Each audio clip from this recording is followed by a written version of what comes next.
So hey, and welcome back to Coffee Not Found.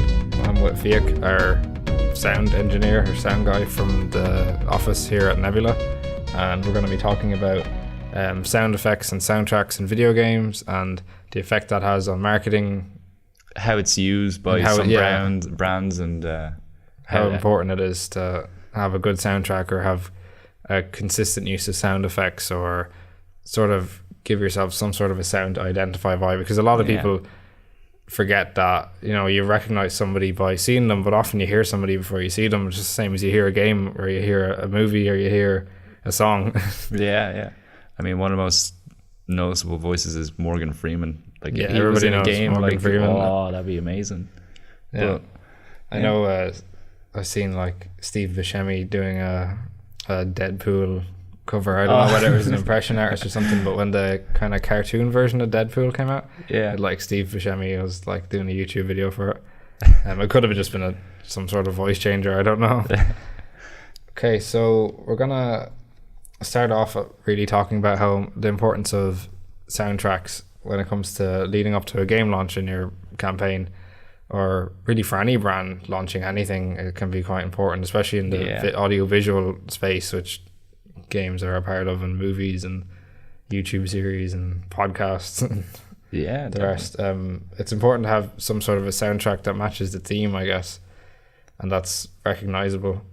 Well, one of the clear ones that comes to mind is definitely Halo, with that haunting like chorus as you enter the game and stuff like that. And that's been remixed by several bands, and it's had a great defining over what the Halo series has become. Almost people relate sound to advertisements. Like you could, when you hear, like, especially I'm trying to think of, like, McDonald's. Everybody, like, you could just hear McDonald's on the TV, you know it's McDonald's, like with their "I'm Loving It" song. And that was done by who again? That was they went to, when the Super Size Me stuff came out, they got I think kind of as a bounce back campaign, they used kind of Justin Timberlake to do the "I'm Loving It." So to kind of use his popularity to engage people with their brand, which was kind of interesting. Then I guess the importance of sound, I suppose, in VR, like a lot of, we talked about in the, Colin spoke about a lot in the gamification series of the podcast about VR and VR campaigns and these fully immersive sort of almost 4D campaigns, like the Marriott doing their transporter, where you were transported to the beach and you could feel the hot air and stuff. But when people are doing campaigns along those lines, especially experimental or like real immersive VR, or building VR games, or releasing a VR trailer for a VR game, like, it's very important that the 3D audio or the binaural audio is done right, so that, you know, you're hearing stuff where it would be in relation to where you are. Especially important in horror games. We touched on it yesterday, but like if you're running through a maze, and when you're on VR and you're totally immersed in the world, and then you get the sound of like doors creaking behind you, it really makes you jump and pay attention to those spots, and really gets the heartbeat up. Like, it sounds fairly well known for drawing people's attention to something, and in the likes of VR, it's so important that you draw people's attention to where you want them to be looking, because they could be looking anywhere.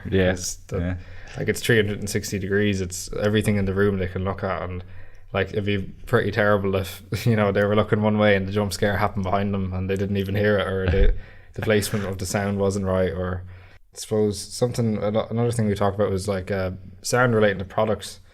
So like, in the way that Nintendo used sound effects for Mario, like any Nintendo ad almost has, it even has I think the Nintendo boot up sound and stuff at the start of it. And then a lot of them, like, you know, everybody knows the noise of Mario collecting coins, that kind of ping that he has when he picks up a coin, or his jumping noise is notoriously famous, the kind of boing noise that he does when he's hopping around. And it's so simple as well. These are very like simplistic sounds that just catch your attention straight away, and it's just like brand recognition, and his sound is amazing.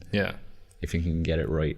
It can be done wrong. Like, it has to be something, you want to be consistent, but you don't want to come across as lazy or boring.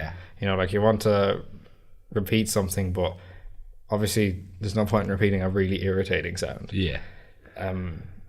Like, obviously irritating and annoying sounds have their place in every form of media, because like they happen in life. And some of the most irritating sounds are actually become quite catchy after a while. Like maybe not irritating, but the EA Sports that was such a thing. Like it was said in every game since what 1996 for EA Sports until mid 2000s. I it wasn't the best intro to a game ever, but it's everybody knows it. Like you hop on your PlayStation or whatever and you boot up FIFA or whatever you're playing, and you always hear, and the graphic is the same every time, and the music is the same every time, and the sort of the dialogue is the same, and it just brings that sort of recognition to people so that they know. Like I could be doing anything in my sitting room and an ad comes on for FIFA, and I can tell it's an EA game because that just goes off and I'm like, oh, EA Sports game. Don't even have to look at the TV.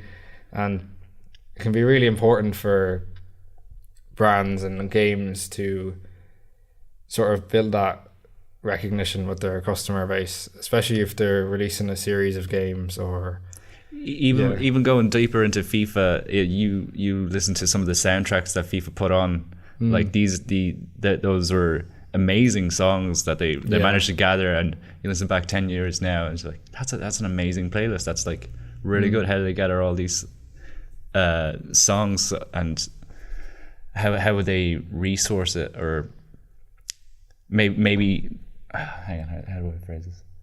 Maybe the song being in FIFA made the song more popular and more known, and that then in turn made the game more known. Like there's a lot to be. That's another thing we're kind of going to cover as well a bit, is the collaborations between sort of celebrities or famous icons or bands or another brand even, and how that gives people recognition. And it's done a lot. And the reason why we're talking about sound in relation to it is because it's done a lot with sound.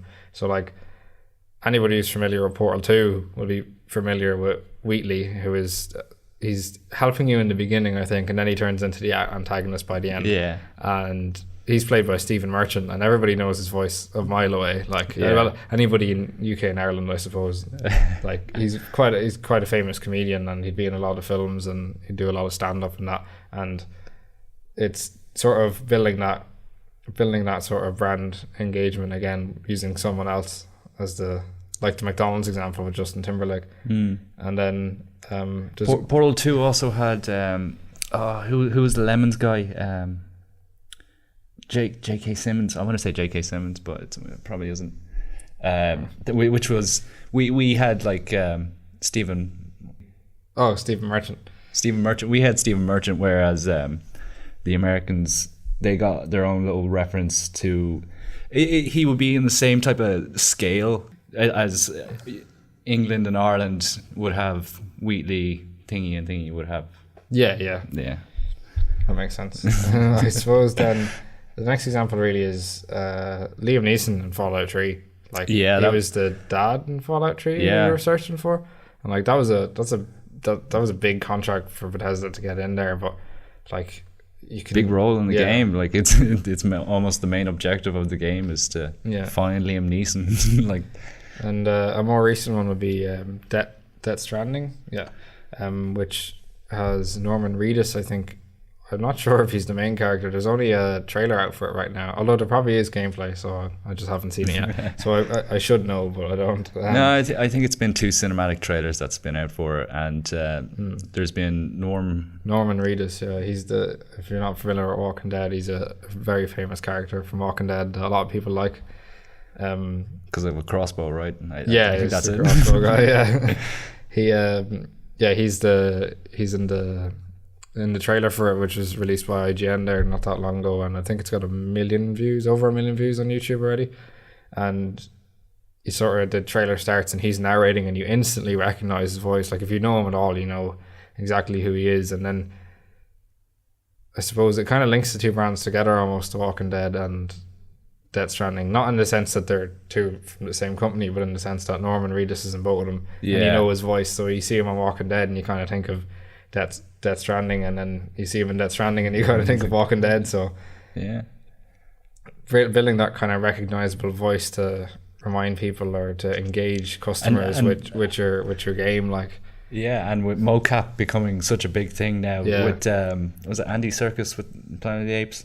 Who's Andy Serkis? With Planet of the Apes and Lord of the Rings. There's been a lot of them. What's his name? But if mocaps get better and better, the implementation of putting real life actors that you find in TV and films so easier into games that. And they're not. It used to be famous people would narrate your game or would be the voice of some character who looked probably nothing like them. But now it's like even Ellen Page for Beyond Two Souls, her face was tracked, like her facial expressions were tracked, so that they could have the same facial expressions as her in the game. Like which is pretty interesting. It's cool to see things go that far. But even on a smaller scale, like people I've seen indie games being produced, and like you can even go into Steam Greenlight nowadays, and if you're watching a trailer and it's the gameplay of like the demo or whatever has been released already for the game or whatever the developer has decided to record, and there's no sound at all, like maybe the soundtrack, maybe there's a bit of in-game sound or something, but there's no sound to the trailer and there's nothing to remind you. And a lot of people tend to watch what's on the featured page on Steam, and like unless there's something recognizable, if you're just watching pure gameplay with absolutely no sound, you're not going to pick up on it and go, oh, that's that game that I saw on Greenlight, I'm going to buy that. If you know what I mean. Yeah, it's it's difficult with Steam Greenlight because the way they set it up, it's almost have a look through this game really quickly, if it liked it or not, put it on Steam, vote for it to be on Steam, and that kind of rush kind of makes developers either rush their game and leave elements out of their trailer or something like that. I get that. Or it's just the rush of like, okay, I like that game, I won't even have the volume on, I won't have anything on, and it's just it's a shame really, because a really good trailer for a game can just make it. If you have a recognizable narrator or something like that, it really stands out among the crowd, which is very difficult to do now in Steam. But there's a lot of games on there.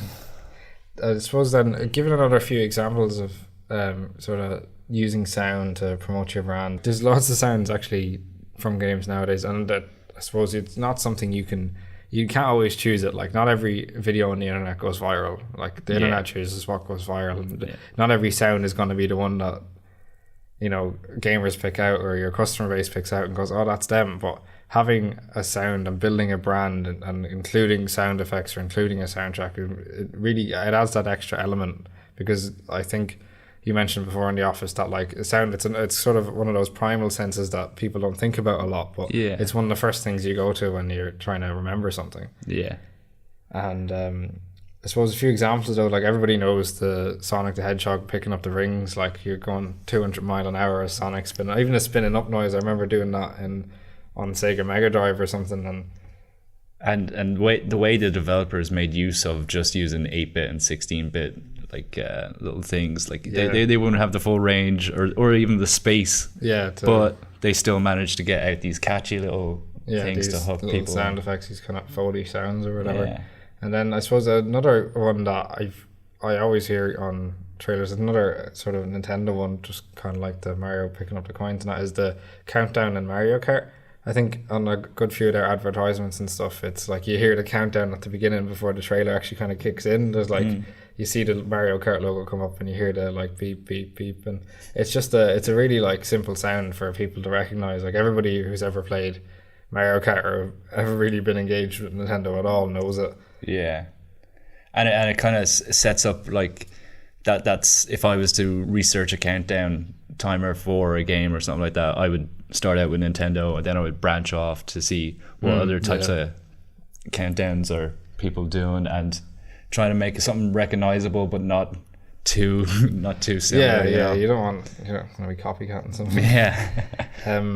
Like, and even I don't know who voiced them in Fallout. I don't know if it was anybody relatively famous. I suppose if they were massive I'd probably know, but even after Fallout 3 was done and all the Fallout fans were looking for Fallout 4, like even the guy who played Tree Dog, which is the main radio host, I guess. A lot of people really like him. He's the radio host in games. So in Fallout, if you're not familiar, you have sort of a computer on your arm and you can even play radio stations through it, and you can listen to the radio throughout the game, and it's got all the songs from the era before whatever bomb went off or something. And Tree Dog hosts a radio station, and I think there's a lot of thing around it. Like, he's like in the wasteland providing you this. I can't remember. It's been a long time since I played the game, but people actually have been like tweeted at the guy who voice acted him and stuff, looking like, oh, when's the next Fallout game? When's the next Fallout game? And he was like, I'm not even in it. Yeah. But people knew him, so they came looking for what's coming next from Bethesda.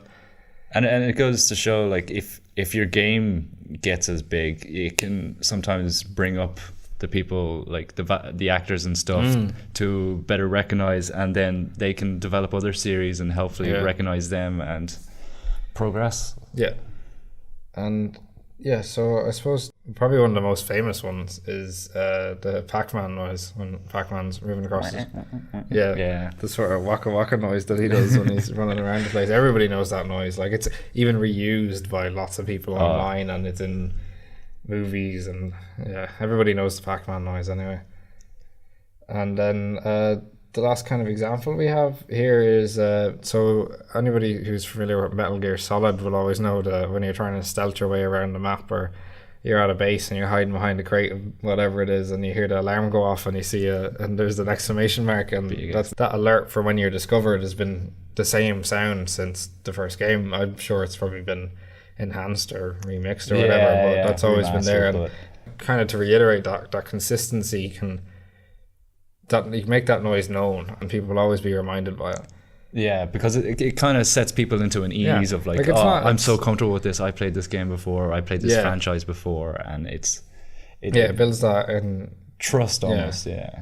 Whereas like a soundtrack or a narrator or somebody famous might sell your game via a trailer or whatever, a consistent sound or a consistent track will always sort of keep that brand engagement.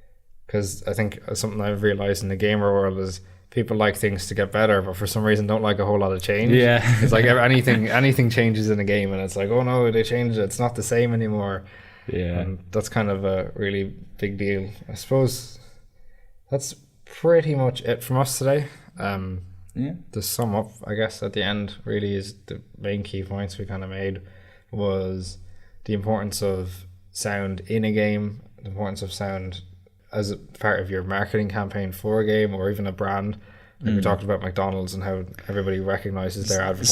So when you go to distinguish a brand, don't forget to distinguish some of the sounds as well to help the visuals. And then the importance of sound in VR and VR marketing campaigns. There's a lot of experimenting in which we spoke about a lot in the gamification series, and VR is becoming a big thing for people. Like Virgin are using it for selling flights, and it's a big marketing tool nowadays, so not to forget about the sound that goes with it. And kind of try and make some sort of recognizable or identifiable sound to your game. Like, everybody recognizes the same characters in games, but it's nice to be able to recognize a noise or a song, or even people like to recognize menu interfaces and stuff. That's pretty much it, I think.